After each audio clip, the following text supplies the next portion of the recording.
Hello, my name's Michael, and this is All Departments. Ali, Ali, Ali, oh. Ali, Ali, Ali, oh. AFCB, red and black army. Jan come again, Jan come again, Jan come again, Jan come again, Jan come again, Jan come again. TK Renty, baby. TK Renty, whoa. Da da da da da da da da da da da da da da da.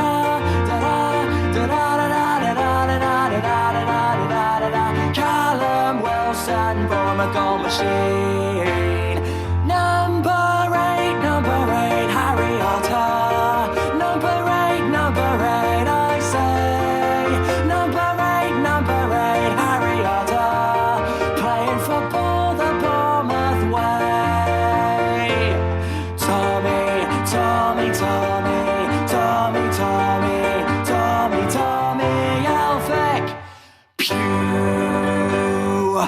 pew, pew, pew. Flying high up in the sky, we'll keep the red flag flying high. From Dean Court to Wembley, we'll keep the red flag flying high. I don't know about you, but I'm missing all that stuff. Here come the cherries and we're heading for the top of the tree. Bournemouth is a team that's going to show Division 3. Here come the leaders and the scorers at the first Saturday, showing how to win the Southern way. So we sing, come on Bournemouth, come on Bournemouth. While you're out there winning, hear the shouting and the singing. We sing, come on Bournemouth, come on Bournemouth. Here come the cherries, here come the cherries, here come the cherries, number one.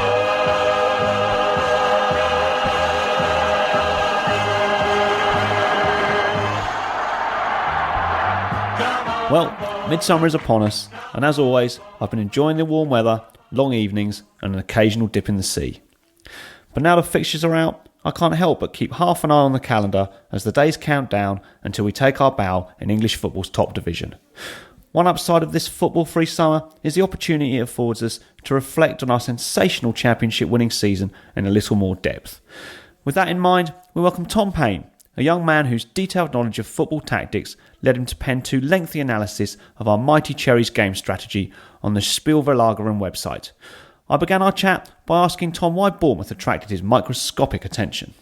Spielverlagerung, which for pronunciation reasons I think should just call SV for throughout this podcast. But we've only just started. The German domain's been up for quite a while now, quite a few years, but in terms of the English-speaking one, we've only been going for, I'd say, 2 to 3 months.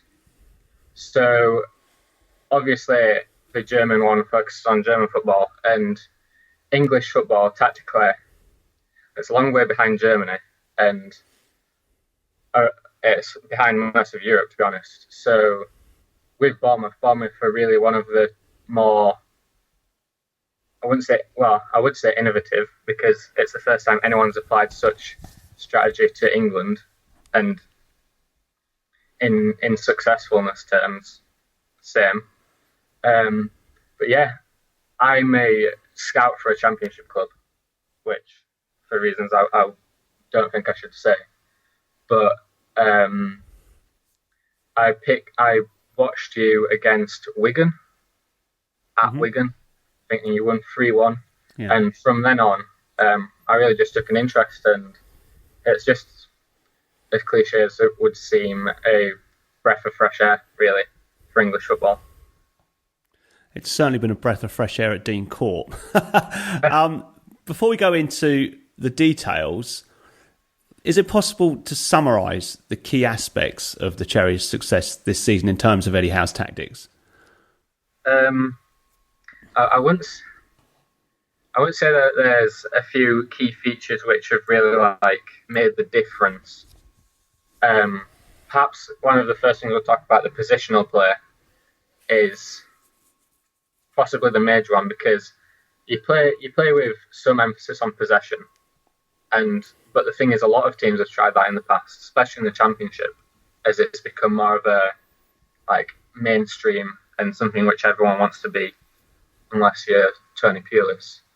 But the way that Howe has gone about it has really set you above the rest in terms of your implementation of a possession philosophy.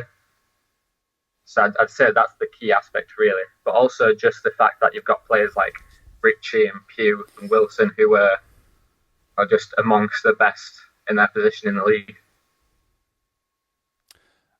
And to dive straight into the details now, probably the most striking aspect in what was a very enlightening piece of work was your assertion that Eddie Howe could be using something called Juego de Posición.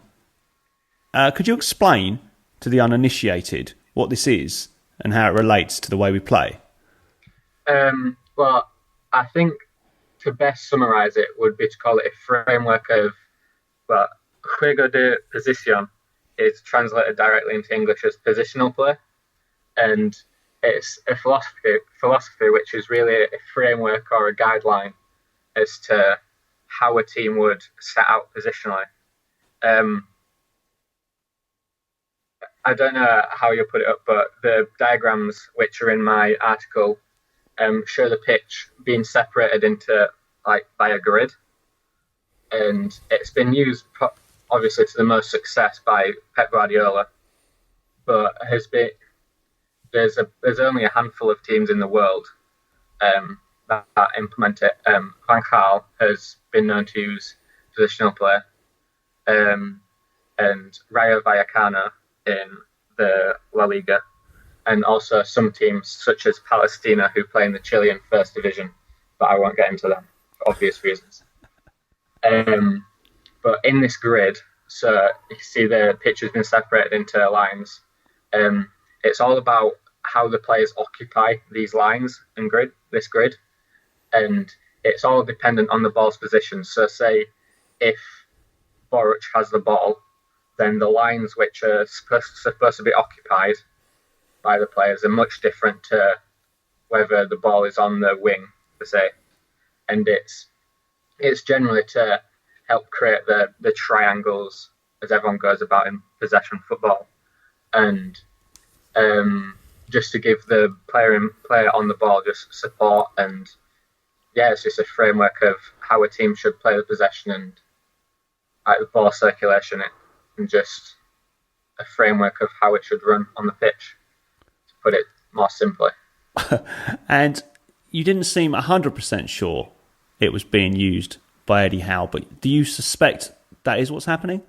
Yeah, it's difficult to say. Positional play is something which, unless you know of it and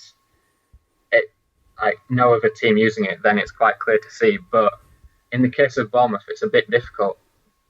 Just before I started writing the article, a friend on Twitter called Judah sent me a link to an interview with Simon Francis, just following the promotion, following the Charlton game. And he was talking about Eddie Howe's coaching, I won't say methodology, but just the way he goes about it. And he was saying that for a session, he would split the group up into two teams and put them in two dressing rooms, and one team would be Barca and the other team would be Bayern, obviously two teams which Guardiola has managed. And they would just create different scenarios, and they would really simply just try to emulate the teams. And these two teams are the most successful ones using positional play. So that really got me interested into seeing whether or not they do use it. Mainly because of Kermagant and the differences in formation, the grid is slightly different. So Van Gaal will have a different grid, like how they split the pitch up into different sections and lines. So the lines which they do occupy is slightly different because of the change in formation, but it could well be that Howe does use positional play, but what could actually be happening is that he's just tried to emulate like Bayern and Barca, and through doing that he's indirectly replicating positional play without the knowledge of doing so. If that makes sense. Yeah, it does.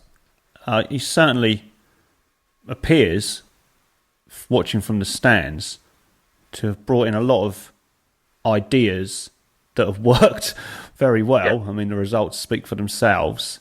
You mentioned the formation there. Ignoramuses like myself look at the lineup and think we play a standard 4-4-2, but you think it's more of a 4-2-3-1, don't you? What makes you say that? Yeah, well,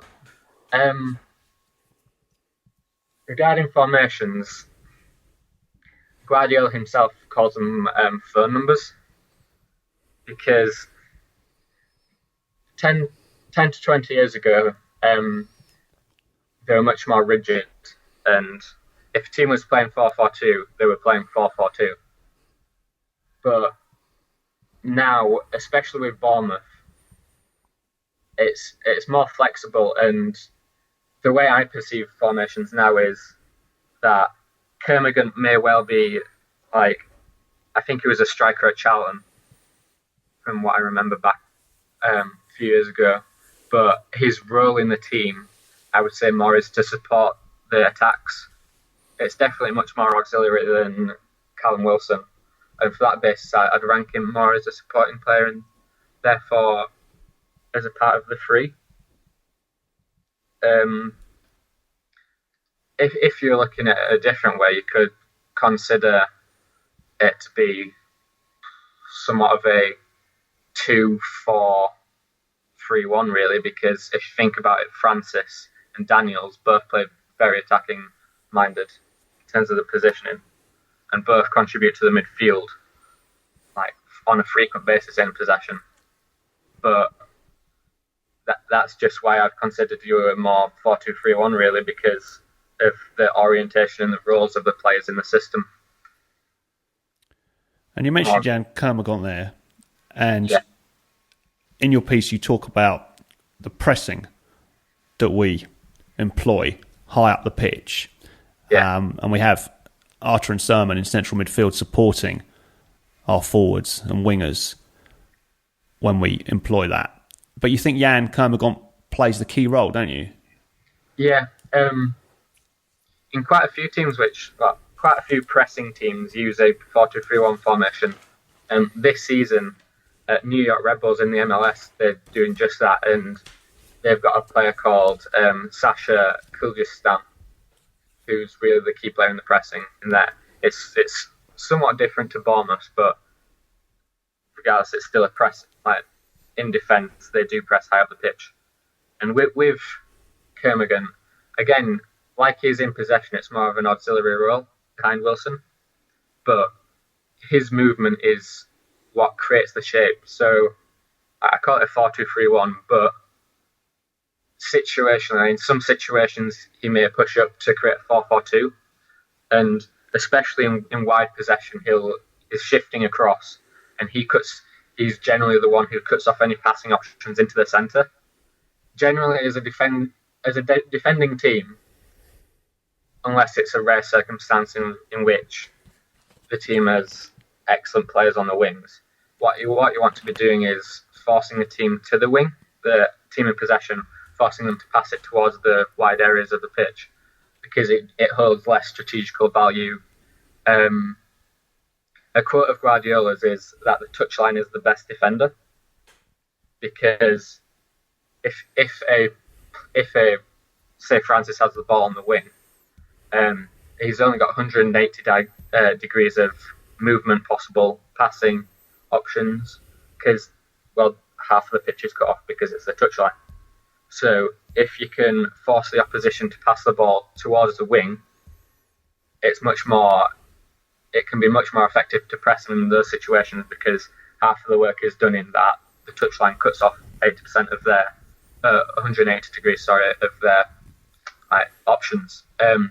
So in Jan Kermorgant's role, when the ball is shifted by the opposition to the wing, he's the one who really cuts off any passing options into the area of defensive midfield, centre midfield. The ball near winger, so if it's on Bournemouth's left, it'd be Pugh. He'll cut off passing. Also, because the fullbacks mark the opposition winger, he'll help cut off the passing lane into that winger. But he will also support Kermorgant inside slightly as well, and then Wilson will come in from the top and cut off the pass to relieve pressure in to the goalkeeper or the near centre back. If I've just tried to create a general diagram through my words, but so to summarise it, basically, Jan Kermorgant's role is important in that he keeps the ball in the wing and he stops the opposition team bringing the ball back in centrally into a position which is of much more value for an attacking team. And in terms of personnel, we were very fortunate over the course of the season, largely able to select the same 11. There's obviously a few changes as the season went on, suspensions, injuries, etc.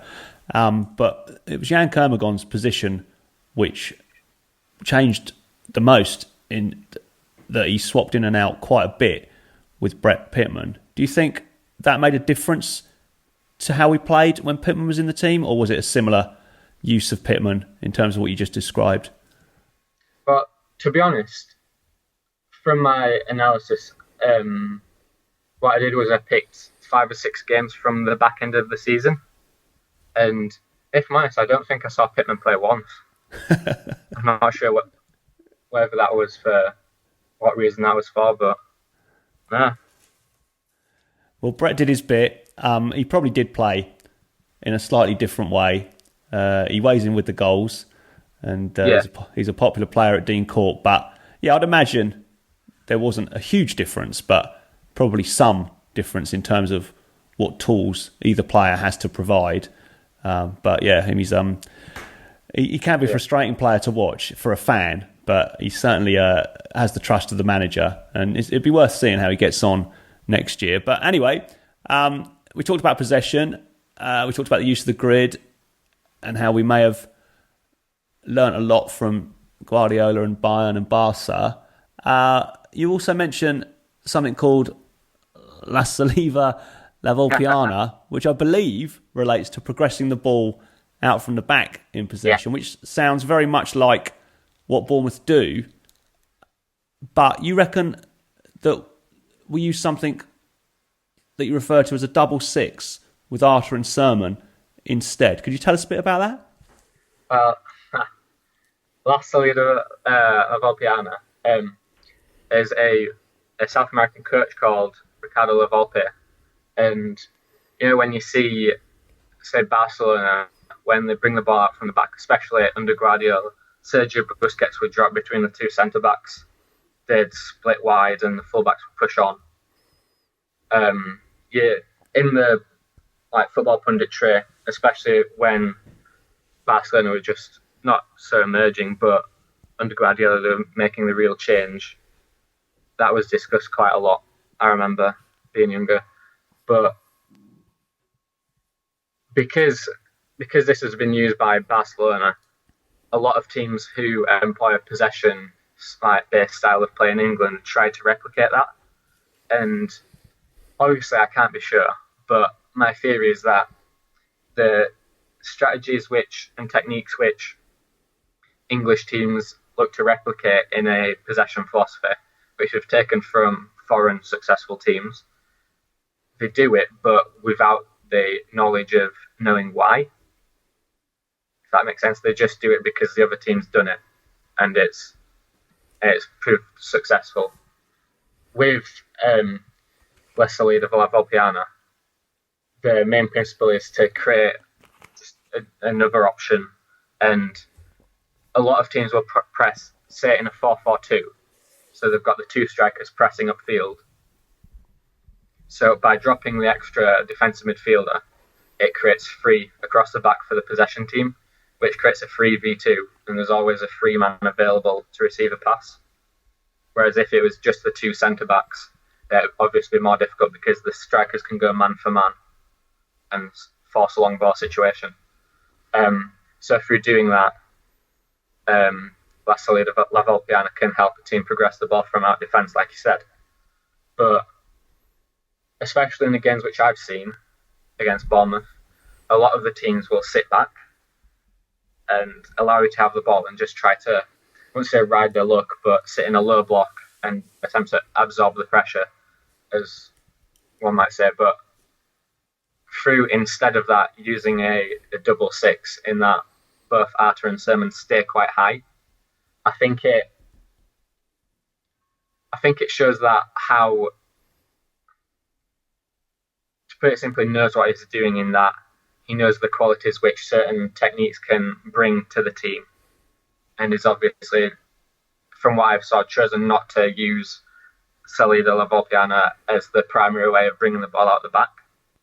But also it shows I'd say the focus on the ball circulation in terms of how they look to pass the ball, because when you have the two defensive midfielders behind the first pressing line of the defenders, so that'd be the two strikers in the situation that I've got in my head, it creates an extra option for the centre-backs, for Cook and Elphick, to pass and break the line of pressure. So if you think about the 4-4-2, when it's a rigid 4-4-2, which it is quite often in the Championship, there's a lot of space between the strikers and the midfielders, and a lot of space between the midfielders and the defenders. So by not having a midfielder drop, Howe is looking to increase Bournemouth's ability to pass into the space between the attackers and the midfielders through not doing La Salida La Volpiana, which a lot of teams do, and because they don't really know how to best use that, it doesn't always work for them. Brighton being a key example of that. Sorry. It's all right. We don't mind hearing mildly negative comments about Brighton on this podcast. And another key aspect of our success that most of us who watch the team regularly can see, in fact everybody, is the partnerships between the fullbacks and the wingers, Charlie Daniels and Mark Pugh and Simon Francis and Matt Ritchie. And you think we employ a simple strategy with our wingers and fullbacks of drifting inside, one of them drifting inside as we attack, to cause confusion amongst the opposing fullback. Can you explain why this works so well? Before I start here, I'm probably going to go on about comparing you to Barcelona and Bayern. That's fine. Well, primarily Bayern. And when I talk about this a lot to other people, they often misconceive that I'm comparing like quality. What? I'm just going on about the methodology in which your wingers are oriented, in that the positioning and things like that. Mm-hmm. So at the start of Guardiola's tenure at Bayern, one of the noticeable things, the changes, is the movements of Alaba and Lahm, in that the two would, under Heinkes, it was much more rigid. And say if on the left, if Ribéry was sat, this is under Bayern, under Guardiola I'm talking about here, sorry. If Ribéry was on the left, on the touchline, then if Alaba was also on the touchline, then he wouldn't be offering much difference, because the options that a player has on the touchline, both Alaba and Ribéry, are virtually the same, really. So by moving inside onto the next line, on the positional play grid actually, then it can offer more options and a different perspective in the attack. So if you were to if say Schweinsteiger was near to the ball, he had the ball, and he were to pass, and both Alaba and Ribéry were on the touchline, and to pass to both would sound stupid, but it would basically be the same pass in that it would create the same changes. But say if Alaba was inside, it would be different to pass to Alaba than it would be to pass to Ribéry. In terms of that, it'd create a different situation, and there would be different options for the ball in terms of where it could go. So, again, I'm not sure if this is through the positional play or whether Howe is simply replicating Bayern in the positioning. But what's been a common sight this season, or from what I've seen in my 6 games and when I've scoured some games which you've been playing in, Daniels or Francis can cut inside, which is there's only one team which I've seen in the Championship that I've seen do this, and that's Norwich, who I consider the second best possession team for what it's worth. Through doing this, because it's so uncommon, simply Championship defending teams don't really know what to do. It's not something which I would imagine that someone would pick out in terms of preparation for the game. And a lot of the time, I think in one of the games I analysed, I think it was against Charlton in the last game, or I honestly can't be sure, but it was Daniels who cut inside, and the defending team literally just stood still and just didn't know what to do in reaction to the movement. So yeah, I think, to put it simply, that's really why it's been effective, because it's an uncommon sight in the Championship, and because of that, teams don't really know how to counteract it. But in terms of its origins, I'd assume that Howe would be taking it from Guardiola at Bayern. Because it causes questions in the mind of the fullback. Because if they approach the player that's drifted inside, then they just leave a gap. Yeah. But if they approach the player on the ball, on the outside, presumably if the player on the outside's got the ball, then they just leave the player that's drifted inside open. Yeah. It seems like not that I would have thought of it myself, but it seems like a very simple strategy to employ. I'm surprised more teams don't do it. Yeah, well, it's more common outside of England, but I mean, the pure fact you won't see a winger commonly tracking the fullback into inside, and through that, it's much like, to compare it to a central play, it's when, let's say, Frank Lampard coming in into the box, making late runs from deep, coming in unmarked, because no one's tracking him from a deeper position. Same with Francis and Daniels, when they come inside, no one really tracks them, and they're just open, like you said. As to why teams don't really use it, I think it can become common because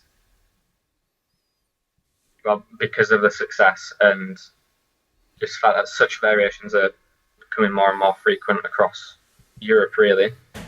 But teams are much, especially in the Championship, they're much more used to seeing, obviously the winger can cut inside, that's quite common now, with Richie and guys like Ince. But the fullback is very much more linear and rigid in what they do. And a team would often just expect the opposition fullback to just stay down the wing, really. And the main attacking contribution would be to cross into the box from a wide position. And because that does happen most of the time, when there's the difference with you and Norwich, throws them off, really. Which is fine with us. Another thing you mentioned, which most of the opposition don't seem to pick up on, and I hadn't even noticed until I read what you'd written, is that we play the ball out of defence from the goalkeeper quite a lot. And to make ourselves resistant to the opposition's pressing, we quite often look to pass the ball to the ball fast centre back, which I'm assuming is the centre back furthest away from the ball, so either Cook or Elphick, depending on who has the ball, which I suppose we could say was Daniels or Simon Francis, and that's got us, I think, out of difficulty quite a lot this season, because the ball fast centre back doesn't tend to be picked up by any of the opposition's forward players when they're pressing. No. And most of the teams in the Championship don't seem to have noticed this. And you think that's quite an effective strategy, don't you? Yeah. Actually, this is one of the main things which I found the unique aspects when I was at the Wigan game. But like I was talking earlier, when you're being pressed on the touchline, you're in a much more vulnerable position because of the options and other aspects like that. But through doing a little switch to the ball far centre back, it's really, again, it's a simple method, like strategy, but it's effective, mainly because teams are so focused on the ball, they tend to disregard the players further away. And another feature of why they're successful, a lot of teams, when they're defending in the Championship, you'll see the wingers stick to the fullback. And they'll never ever vary from that. Apart from like the rarest occasions, obviously, when they really need to. I don't know if this is because managers don't trust their attacking players enough to give them more complex roles, but it does create a lot of ways in which teams can be exploited. But going back to this particular situation, it often means that, say, Francis has the ball and is being pressed, he'll switch to Cook, and he'll be completely free because Daniels will be the one being marked higher up and in midfield, because the opposition wingers oriented on the fullback instead of being in a more central position, which would probably be more beneficial overall because of the importance of the centre and the way in which a team can manipulate the wide marking system to really open up spaces and passing lanes. But again, I'm going off, but the fact that Daniels will be marked leaves Cook open, which makes it effective against 90% of the teams in the Championship, really. One of the teams in the Championship that you mentioned that seemed to spy this particular tactic and then get on top of it with some success was Huddersfield. We beat them on the opening day of the season 4-0. Much to everyone's delight down here, as you can imagine. And they hadn't obviously had an opportunity at that point to see how we were playing. Then we played them again in February, which was in the middle of a run of relatively disappointing results for us. We never seemed to do well in February. And we were riding high. We'd been top for a long time. I'm not sure if we're actually top at this point, but we certainly had been top for most of the winter months. And Huddersfield were quite a bit further down the table. And it was, I think we'd drawn on the Tuesday night against Derby, which was a huge game at the time. It seemed like it was going to be us and them going up at that point. Wow. And then we came into the weekend, and I guess as much as you can view these things, it was probably looked upon by the fans as a bit of a home banker against Huddersfield, and the way we've been playing, and the way we'd gone toe to toe with Derby and come out with a respectable result. But it was a frustrating afternoon for us because we drew 1-1, and Huddersfield seemed to have our number in some ways. And you mentioned that in your piece. Were they the only club you think that got on top of us in that way, or are they just the one that you noticed particularly? Well, with the what we were just talking about with the small switch, that was Huddersfield were the only team which I saw look to counteract that in any way. I'm not sure if that was discovered pre-match or it was just an adaptation. Like the manager's seen it during the game and has just made a quick change to the system, the pressing system. Quite a few teams which I saw cause you a bit of trouble by using some man marking in particular areas of the pitch, which caused you a few issues. Huddersfield were one of them, actually. But if you're referring to explicitly to the small switch that was made, Huddersfield were the only team which I saw look to really do anything about it. Well, thank goodness for that. And you also talk about, and you mentioned it a little while ago, that at times, and he did so against Derby, that Eddie Howe chose to employ something called a low block. Can you tell us a bit about that? Yeah, well, you can get a low block, a mid block, a high block for the base. That's like starting off. I'm not going into more detail, and that is just to represent generally the levels of pressure. So you could say that in 2012, Borussia Dortmund had a high block in that they pressed high up the pitch, and that's declined a bit now, obviously with last season. But in some of the bigger games, I saw that you're using more of a low block. Usually you press quite high up the pitch in search of the ball, but against teams such as Derby, you did still press up situationally. For example, where like the Derby defenders didn't really look comfortable on the ball, or the positional structure was a bit unstable in that the ball carrier didn't have much support around him, and if they were to lose a ball, then could be a threatening counter-attack. But for the most part, you did sit much more deeper than you would do against, say, a Huddersfield or a Rotherham, for example. In regards to the low block, one of the main features which came out of that was how we may see it next season. Obviously, because there's a increasing quality of players and teams in general, it's something which may become more common from how throughout the Premiership campaign, which I haven't touched on this directly either in my analysis or this podcast, but the situations are quite comparable to that of Brendan Rodgers' Swansea, in that you've got promoted playing a particular style of play, which is more developed than what you'd usually see in England.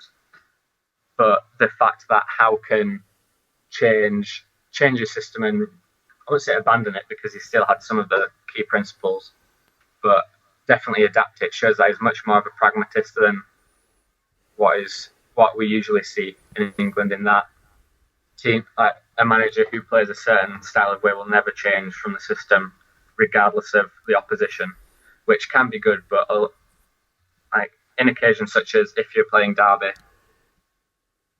if Howe hadn't have made those changes, then it may have well been a different outcome. And in that section of your piece, you talk about zonal marking and man orientation. And this is an aspect of football tactics that most fans like myself have some knowledge of. And the general consensus amongst the lay football fan, as it were, is that zonal marking is a riskier strategy because you hear that phrase, zones don't score goals, players do. Although I know that zonal marking has been employed to great success, certainly elsewhere in the world. If you were in Eddie Howe's shoes, which of those two options would you choose? Which do you think is best for us? So that's a different question, really, because it's hard to really see how a team would do in such a system without actually seeing carry it out on the pitch. Man marking is probably the easiest to implement, but I definitely favour zonal marking for the record. There's a famous quote that to send out your team playing a man marking system would be to send out 11 donkeys, because the idea of man marking is, like I said, zones don't score goals, but players score goals from these zones. And it's just simple things like if a player is man marking the opposition, the attacking player always has the advantage in that they know what they're going to do next. Obviously, the best defenders, such as Thiago Silva, Sergio Busquets, can anticipate that and often, 99% of the time, can deal with the situation perfectly. But Cook is no Thiago Silva. And I bet you wish you were, but that's just my issue with the man marking system. You can't say that one is better than the other, because even though I just said I prefer it, I didn't say it's better before anyone pipes up. But it's all about how it's coached and how it's implemented into a system. So could a manager combine the two strategies? Well, yeah. There's obviously on the first level of systems, you've got the zonal marking and then the man marking, but you can go into many different variants, such as you can get variants of man marking where a player they have a set zone around them, and if an attacking player would move into this zone, then they would move out and just man mark them situationally until they left that zone and went into a teammate's area, in which they'd just pass it on, a bit like you see in basketball. But I'd say it's much more of a rigid between the zonal and the man marking in England, but especially in Germany, you see teams like Borussia Mönchengladbach and Thomas Tuchel it'll definitely be interesting to see what he does at Dortmund next year. Last season, we took the championship by surprise. It certainly seemed like a lot of people were surprised, and I think most of the people in Bournemouth were hoping we could have a pop at the playoffs. We weren't. I'd say at this time last year, nobody would have put much money on us finishing at the top of the pile. Now we're in the Premier League, which is a big thrill, and it's never happened before, and we're all looking forward to it. And we've talked at some length about the reasons tactically for our success. Eddie Howe is certainly flavour of the month in terms of managers across the country, and he walks on water down at the beach here in Bournemouth. Where do you think he ranks tactically among the Premier League managers? In the Premier League, it's been called the best league in the world for a long time. I think people are starting to realise that may be a slight or massive misconception. It's difficult to rank Howe to the Premier League managers because, well, first of all, I simply haven't really been able to see them in match up. Apart from the few cup games that you had, it's been difficult to see him how he would match up. But I would assume that if I were to rate him now, obviously without this information, he would be rather high up in the table as so. In the Premier League, there's a lot of issues. We've actually on SV, we've got an article by I think René Maric, wrote it, who's one of the main guys who's come over from. He writes primarily for the German site, and I've got little doubt that this is from the quality of the managers. Some of the better in the league are likes of Jose Mourinho, obviously, Wenger, Koeman,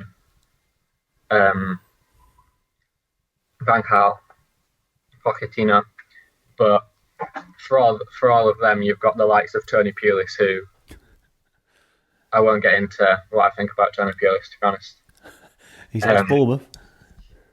Is he really? Yeah, he played for us many years ago when we won the 3rd Division title under Harry Redknapp, and then he was manager for a couple of years. It's fair to say he wasn't our most popular manager ever. All right, good. Yeah, I'm not a fan. I was about to go back on my words. No need. But for next season as a whole, I do think that you will do well. I'm not sure what the general belief is in Bournemouth as to how you'll fare next season. I'd say it's, at the moment, relatively optimistic. I mean, obviously, you get into a new division, and we had exactly the same line of thinking this time 2 years ago when we'd got into the Championship for only the second time in our history. And that line of thinking is, if we can finish in 17th place on goal difference, get at least another year in the Premier League with all the money that's coming in with the TV deal, etc., we'll be happy. On the other hand, and this was, I think, the mindset of the manager and the squad when they went into the Championship, we finished 10th in the first season. It's, we're not just going to try and hang on. We need to push up, try and succeed, go toe to toe, and even though we've got not a squad packed with what would be thought of as star players nationally, not respect the opposition in terms of their history or the amount of trophies they won, and just look at it as 11 against 11 on the pitch. So ever since Eddie Howe, and I've said this on the podcast before, has come to the club, and he's been here in two spells, everything that's happened has surprised me. So in a way, I wouldn't be surprised if he surprised me again, and we, like you said, did quite well next season.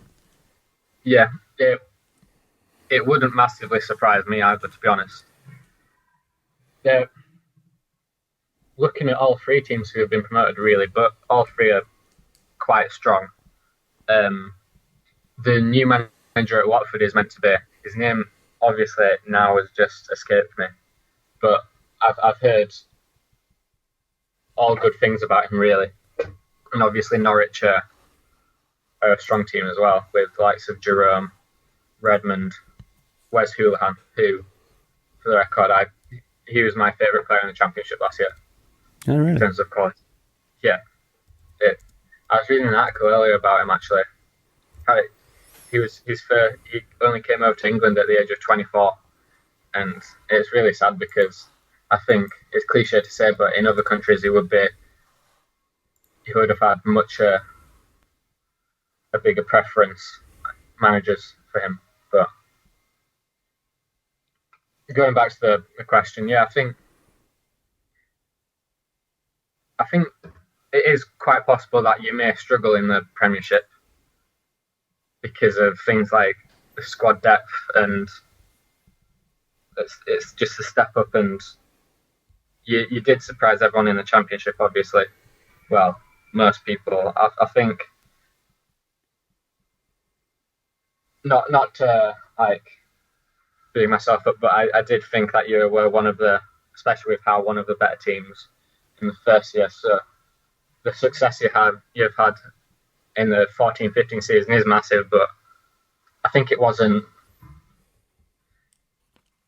as big as many of the outsiders have been saying, especially with players such as Ritchie and Pugh, and signed from Coventry, has really been key in attack, obviously, with the goals.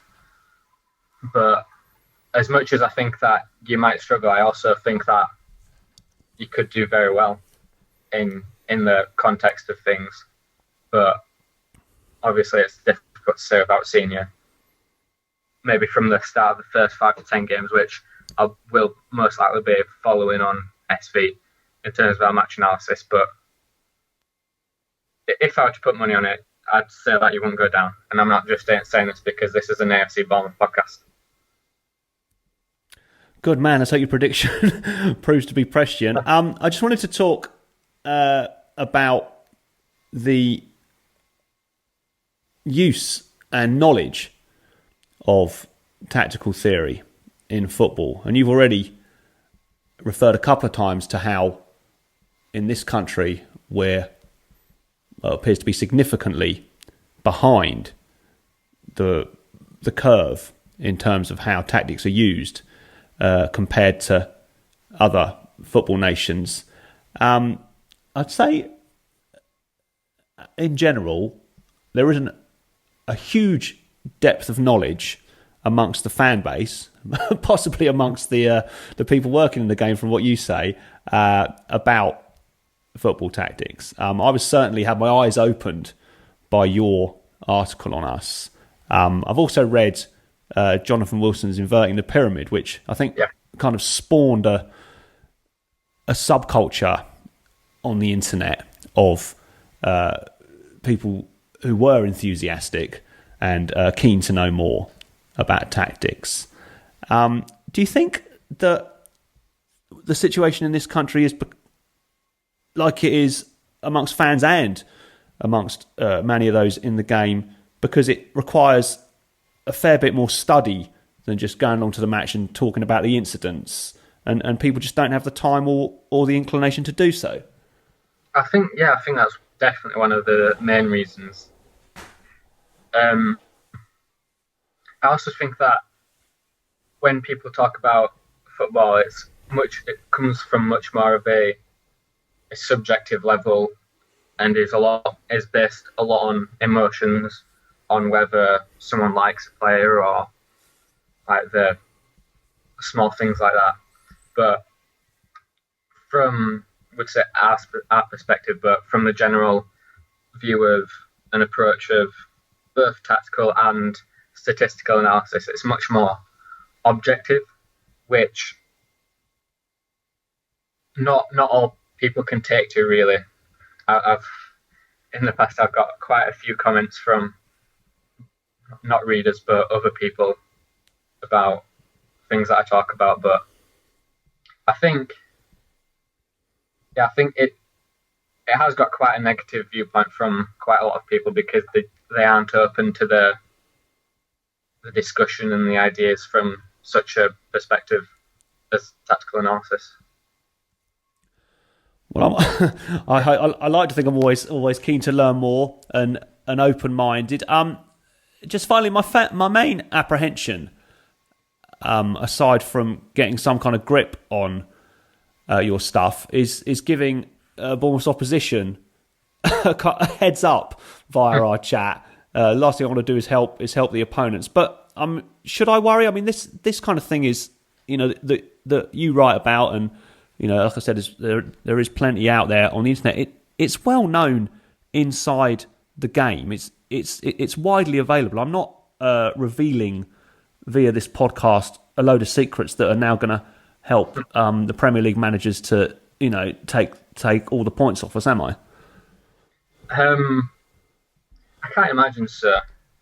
With my club, I've certainly had to definitely think more about what I put, but it's really difficult to say because certainly from my perspective, I don't often look up teams before I watch them, like for my club, because I think as a analyst, you need to look at a team from your own perspective.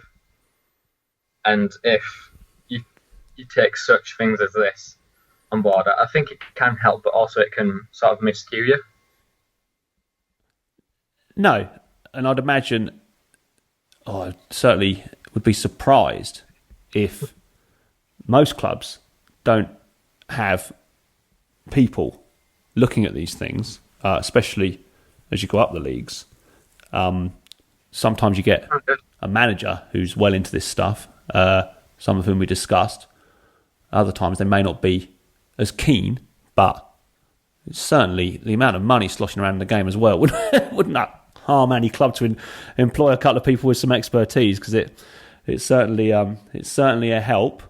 Well, this has been a slightly more cerebral chat than we usually have on this podcast, Tom, and hopefully listening figures have gone up quite a bit, I'm pleased to say, since we got promoted to the Premier League, but hopefully the opposition won't bother to listen, particularly as this is going out over the summer months. But thanks ever so much for coming on and giving us the benefit of your knowledge. And do you want to just let the listeners know where they can find out more, where they can follow you on Twitter, that sort of thing?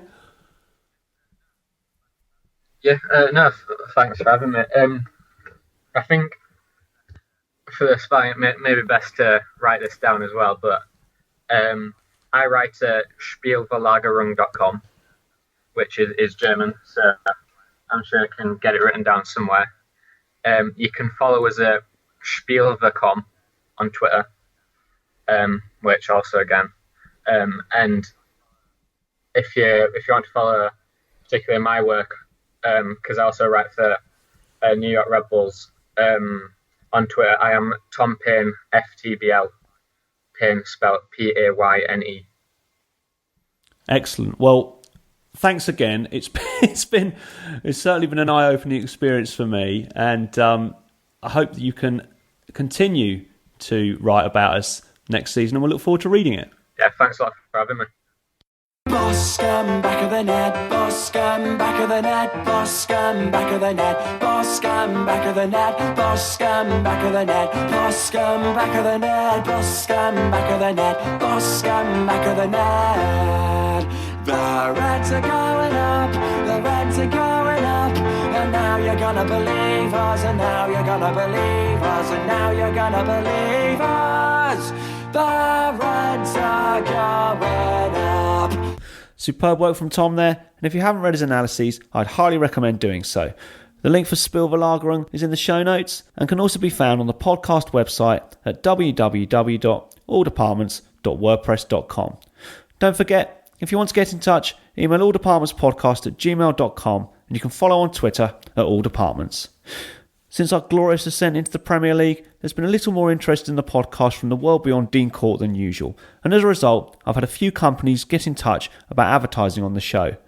I'm pretty sure this won't lead to me quitting the day job, but if I do start to run ads, it should at least ensure that the podcast continues by covering costs. Don't be alarmed though, aside from this small change, I intend to keep everything else largely the same, with perhaps the odd improvement here and there as time goes on. On the theme of improvements, a couple of years ago Adam Schofield came on to talk about Eddie's Army, his musical tribute to our elevation to the Championship. With our latest promotion, Adam's been busy once again. We already heard his melodic reworking of some of our favourite terrace anthems from Dean Court in this episode, and he's also updated Eddie's Army to celebrate our historic promotion to the Premier League. We're going to play it with that now, and you can download it on iTunes by searching for AFCB Anthem by Sounds Like Adam. So up the cherries in all departments, and goodbye.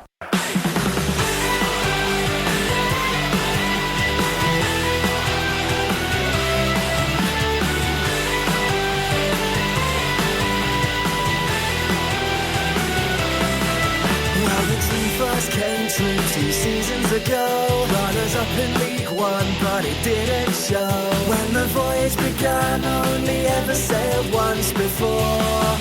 Huddersfield and Watford had a lesson to teach, but then Wigan and Reading were a stroll on the beach. For a top 10 finish had the nation's shores on the floor. So together we will stand, with our destiny in our hands. Red and black army sing out, we are the pride of Dorset's land. With that free-flowing passing game, we'll attack the top flight of the same. Here comes Eddie's Army, champions of the Championship. In 14-15 we started as we meant to go on, 4-0 opening win, and it wasn't long before the cameras were regular visitors to Old Dean Court. At the top of the pile we were scoring for fun, in irrefutable style like 8-0 and 6-1, with Callum stealing half a yard, Pittman's FIFA inform card, Matt Ritchie's league best assist, and international squad shortlist, records breaking constantly, FL Award nominee, and the best leader of the last 10 years. So together we will stand, with our destiny in our hands. Red and black army sing out, we are the pride of Dorset's land. With that free-flowing passing game, we'll attack the the top flight all the same. Here comes Eddie's army, champions of the championship. And we'll keep the red flag flying high indefinitely. From Stamford Bridge to the Emirates, Anfield and St Mary's. All it took was 6 short years of miracles and odds rewrites. Now England's great escapists will have Europe in their sights. That'll do it! That will do it! Hugh for Bournemouth! Mark Scarlett, Ritchie! They're turning on the style now, Bournemouth! Matt Ritchie with a really classy goal! Wilson, lovely touch! Beautiful finish! Callum Wilson! And that is that! Bournemouth's footballing dreams come true! The next home game they play in the league, they'll entertain one of the big boys in the Barclays Premier League. Together we will stand with our destiny in our hands. So together we will stand with our destiny in our hands. Red and black army shout out, we are the pride of Dorset's land. Consistency and unbeaten runs are the true hallmarks of champions. Hear us Eddie's army sing, let the fairy tale begin, because together anything is possible. You know, it is an absolute dream come true. From the abyss in the second division to the Premier League, these guys are just incredible. I think we will actually make the Premiership proud.